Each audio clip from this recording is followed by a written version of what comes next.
L'Arabie saoudite a dit non à Trump et la crise au Moyen-Orient est devenue encore plus suspecte.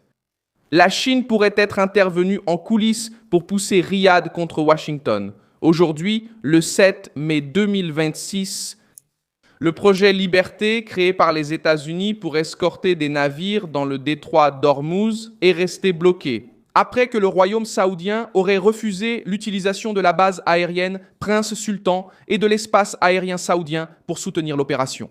La coïncidence est trop forte pour passer inaperçue. Quelques jours auparavant, Xi Jinping a parlé avec Mohammed Ben Salman et a demandé la réouverture d'Ormuz.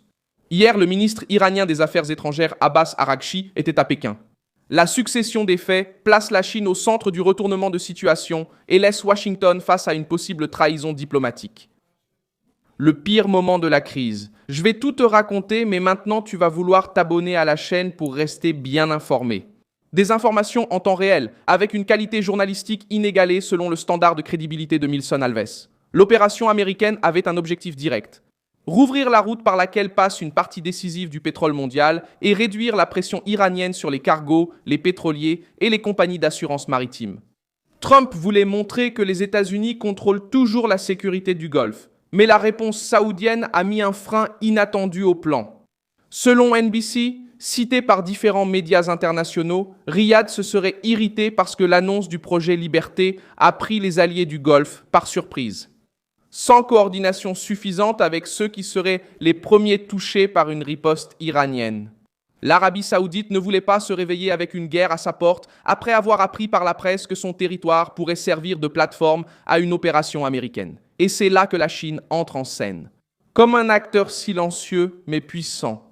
Pékin est directement concerné par le détroit d'Ormuz, dont elle dépend pour l'énergie et entretient des liens avec l'Iran et l'Arabie saoudite.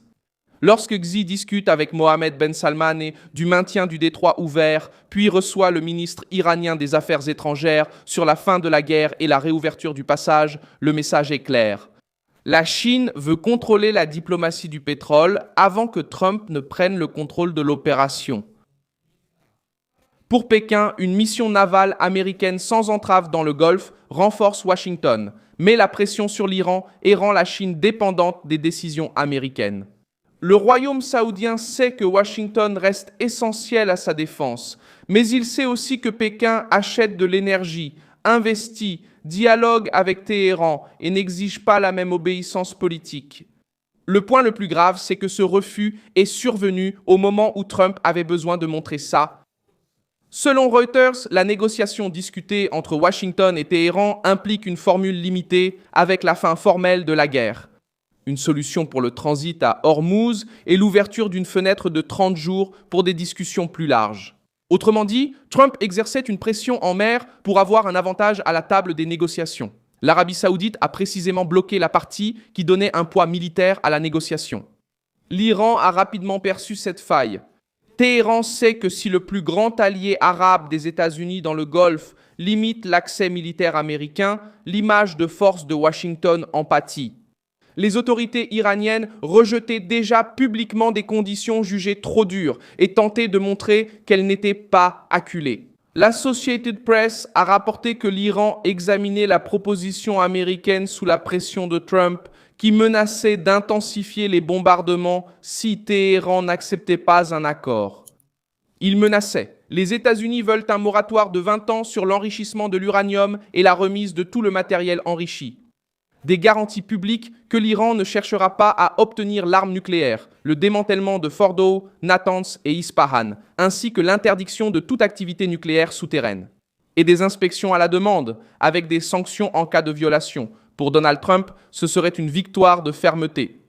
L'Arabie saoudite a toutes les raisons de se méfier d'une opération précipitée. Le Royaume a déjà ressenti dans sa chair le risque d'une guerre par procuration avec l'Iran. En septembre 2019, des attaques de drones et de missiles ont frappé les installations de Saudi Aramco à Abqaiq et Khurais. Cela a temporairement interrompu environ 5,7 millions de barils par jour de la production pétrolière saoudienne, ainsi que 700 000 barils par jour de liquide de gaz naturel. Cette attaque a montré que les raffineries, les oléoducs et les centres énergétiques peuvent être touchés même lorsque l'Arabie saoudite achète des systèmes de défense coûteux et maintient un partenariat stratégique avec Washington. Ce traumatisme explique la prudence actuelle. Pour Donald Trump, le projet Liberté était une façon de briser le blocus et de montrer son autorité. Pour les Saoudiens, c'était le risque de devenir la cible de missiles, de drones et de sabotage si l'Iran décidait de riposter. Pour les Saoudiens, c'était le risque de devenir la cible de missiles, de drones et de sabotage si l'Iran décidait de riposter. Pour les Saoudiens, c'était le risque de devenir la cible de missiles, de drones et de sabotage si l'Iran décidait de riposter. Pour les Saoudiens, c'était le risque de devenir la cible de missiles, de drones et de sabotage si l'Iran décidait de riposter. Pour les Saoudiens, le risque est aussi de devenir la cible de missiles ou d'être bloqué par l'Iran, mais refuse que le détroit d'Ormuz soit contrôlé par une opération américaine qui placerait Pékin sous la dépendance de Washington. Pendant ce temps, Israël continue d'agir contre le relais iranien au Liban. Reuters a rapporté qu'Israël a mené une attaque dans la banlieue de Beyrouth et a affirmé avoir tué un commandant de la force Adwan du Hezbollah lors de la première attaque de ce type depuis le cessez-le-feu d'avril. Ce mouvement montre que même avec les négociations entre les États-Unis et l'Iran, Israël n'a pas l'intention de relâcher la pression sur les groupes liés à Téhéran. Pour Netanyahou, tout accord trop conciliant qui préserve l'axe iranien constitue une menace future. Pour le Hezbollah, chaque commandant éliminé affaiblit la capacité de reconstruction militaire au Liban. Cette avancée israélienne accroît aussi la crainte saoudienne. Reuters a indiqué que depuis le début du conflit en mars, plus de 2700 morts ont été enregistrés au Liban, en plus des pertes en Israël. Ces chiffres montrent que la région ne fait pas face à une crise théorique. Chaque nouvelle décision militaire a des répercussions sur les civils, les infrastructures, les gouvernements et les marchés. Comprendre la décision saoudienne ne dépend pas uniquement de l'attaque contre Aramco.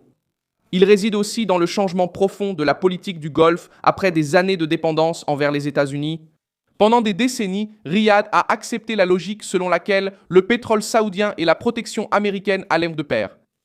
Mais à la suite des récents chocs, le Royaume a commencé à diversifier ses partenaires, s'est rapproché de la Chine, à dialoguer avec l'Iran, à rechercher des accords économiques en dehors de l'axe traditionnel et a commencé à agir comme une puissance à part entière. En 2019, lorsque ces installations ont été attaquées, la réponse américaine n'a pas dissipé le sentiment de vulnérabilité ressenti par les Saoudiens.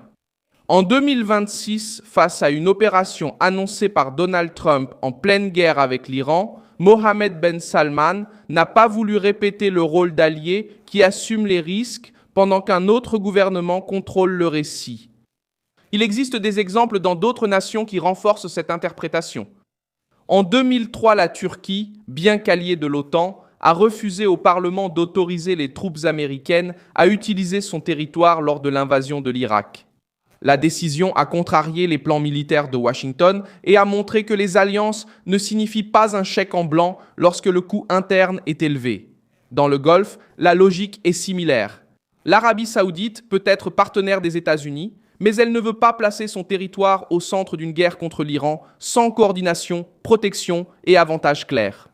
La différence maintenant, c'est qu'il existe une puissance prête à exploiter cette hésitation, la Chine. Pékin discute avec les Saoudiens, discute avec les Iraniens et tente de vendre l'image d'un arbitre indispensable du nouveau Moyen-Orient. Le soupçon de trahison saoudienne naît justement de ce croisement. Trump avait besoin de Riyad pour montrer sa force.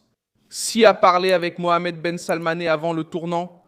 Le ministre iranien des Affaires étrangères a été reçu en Chine pendant que la proposition américaine était sur la table.